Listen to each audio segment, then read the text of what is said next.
Letitia James, perhaps New York's ultimate DEI hire, may be going down. Latitia James, Attorney General of the state of New York, may be on the wrong end of the law herself. This is all over the news right now. The allegations first reported by the outlet White Collar Fraud, Fox News bringing them on the air last night. On Tuesday, she was hit with a federal criminal referral for instances of alleged mortgage fraud. The Federal Housing Finance Agency director, William Pulte, sent a letter to AG Pam Bondi and her deputy AG, Todd Blanche, accusing Letitia James of mortgage fraud. Quote, in the course of exercising U.S. federal housing authorities under Federal Housing Enterprises Financial Safety and Soundness Act, U.S. Federal Housing has identified matters that are appropriate for referral to the U.S. DOJ for the consideration of criminal prosecution. The bottom line is they're alleging that she got a second house in Virginia. She lives in New York. She's the New York Attorney General. She has to live in New York. She got a second house in Virginia, and then in applying for a mortgage for that house, she had a lawyer to whom she designated power of attorney declare that it was her principal residence. They allege that she did that because you get a better mortgage rate when you say it's your principal residence, because banks think if you're going to default on a mortgage, it's not going to be the one of the house in which you live. So if you fall on hard times, you're more likely to default on a second mortgage, like a beach home or a secondary thing. Megan Kelly, by far, has done the best job explaining what's going on. Everybody else just seems to have little snippets of the story. But yeah, it is hypocrisy. Her probably getting prosecuted and perhaps going to jail for what she was chasing Trump. Well, I mean, Trump, she was chasing Trump for many things, but this is one of the majors. Than your primary, and that she, knowing that this was not her primary residence, obviously she's in New York and she has to be, lied. And that you can't, having your power of attorney lie is the same as you lying. There's absolutely no distinction legally. So they're saying she did that. Then they're saying she had a place in Brooklyn that she was going to get a special mortgage for as long as it has had 4 apartments or bedrooms or less. You could get a lower rate if you had 4 bedrooms or under. Or I can't figure out whether it was like one of those townhomes where everybody has their own apartment or whether it's a dwelling that has actual bedrooms for a family, but it's irrelevant. The point is you get a better mortgage rate if it's got 4 bedrooms or less, and this place had 5. And they're alleging that she wrongfully declared it had 4. Yeah, this is actually something that I'm pretty sure it's a technicality, but you cannot get residential loans on 5 separate units, like a fourplex and below. So one duplex, a triplex, or a fourplex. You can apply for the same type of loan, basically nationwide under the federal guidelines. Once you go to 5 and above, that is like officially a commercial loan. You cannot get the same rates and the same terms as the private loans. Over and over, once again, to get a more favorable mortgage rate. That one's a bigger deal because that's straight up fraud. You're trying to qualify a commercial loan as a personal federal loan, so that one's a doozy. And then on top of all that, and this is truly bizarre, they are alleging that a long time ago, when I don't know how old she was, but it was 1983, they're alleging that she and her father signed mortgage documents that stated they were husband and wife in order to secure a home mortgage. And then again on May 4th, 2000, Ms. James was listed as, with her husband, as husband and wife. And alleging that while this was a long time ago, it raises serious concerns about the validity of her representations on mortgage applications. This is an earthquake. This woman devoted years of her life in the past 5 years to bringing down Donald Trump. For what? And if you guys haven't been following it, there's half a dozen DEI politicians. I believe they're all women, all not white women, who have are all having these scandals, be it having a dead relative for 10, 15, 20 years collecting their government benefit checks, uh, from, just inciting violence to stealing money by paying relatives, or to just straight up stealing public funds. I mean, it's just, um, I don't know. I think this is probably just the beginning. For alleged misrepresentations to banks about the value of his properties. The allegation was so that he could secure more favorable loans than he was entitled to. In a different, dressing, it's the same general fashion as what she's being accused of herself, Batya. Now, she hasn't spoken to it directly, but her spokesperson said she's focused every single day on protecting New Yorkers, especially as this administration weaponizes, that's rich, as this administration weaponizes the federal government against the rule of law and the Constitution. She will not be intimidated by bullies, no matter who they are. But this is unbelievable. And if one word of this is true, she is in a world of trouble right now. Your thoughts? It's so amazing because I always say Donald Trump has a real genius for bringing out the lowest qualities in his opponents. You look at how the Democrats have turned on all of their own values the minute they suspected Trump of supporting them, whether it was standing up for the working class or standing up for free speech or standing up for women, as you point out all the time, Megan. They simply will not ever cease or hesitate to retreat from their own values if they think Donald Trump may be representing them. But here we have something even more delicious, which is that it was revealed that the person attacking him for all of these trumped up, ridiculous charges, who went after him for the pure sake of going after the political rival of the Democrats because he was more popular than the Democrats, that she was herself allegedly engaged in the very things that she was pretending he was doing, which he was not actually doing. It is just chef's kiss, Megan, because it is such a parallel for the Democrats who accuse Donald Trump of being a threat to democracy while themselves undermining democracy. They accuse him of weaponizing the law while themselves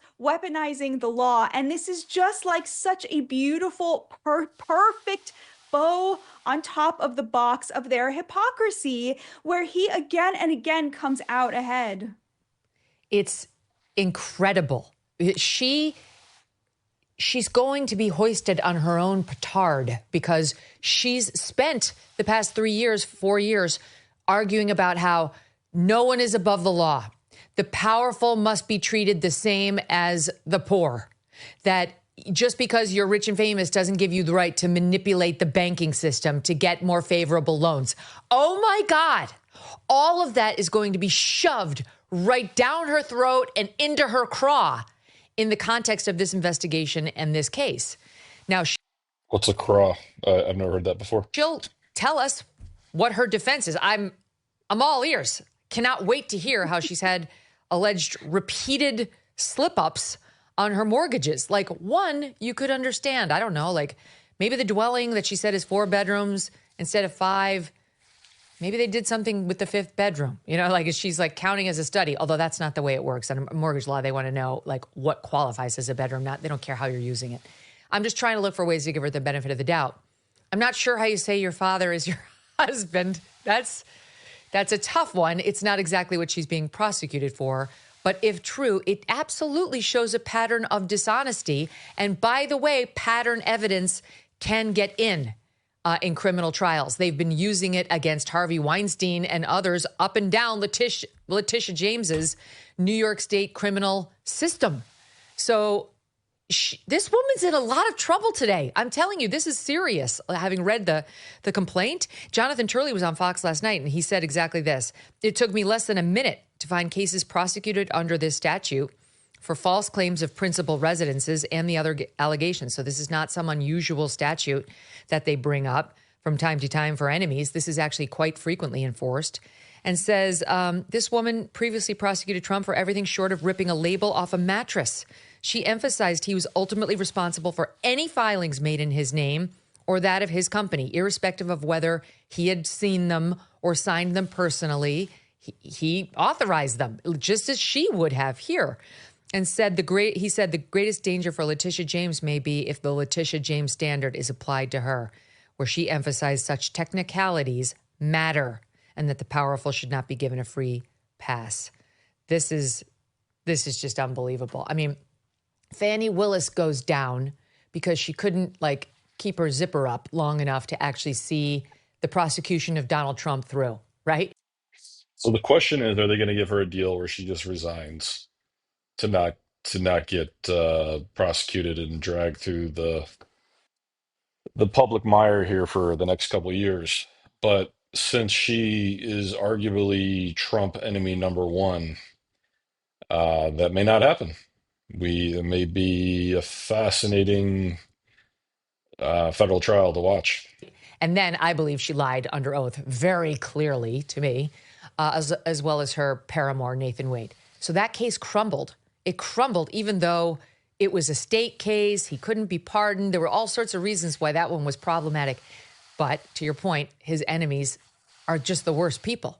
Then Jack Smith loses the Florida case before Trump even won because he was the wrong prosecutor. They held that the appointment of this particular prosecutor was wrong. The J6 case was all but gutted by the Supreme Court, saying he's got presidential immunity for most of this. The only one who got Trump was Alvin Bragg. And even that case was really undermined by that presidential immunity finding and ultimately kind of crumbled at the very end, even though Alvin Bragg was determined to see it through so he could call Trump a convicted felon. And I think it'll be reversed on appeal. So what do you have now? You do have the E. Jean Carroll verdict, which we all know is bullshit.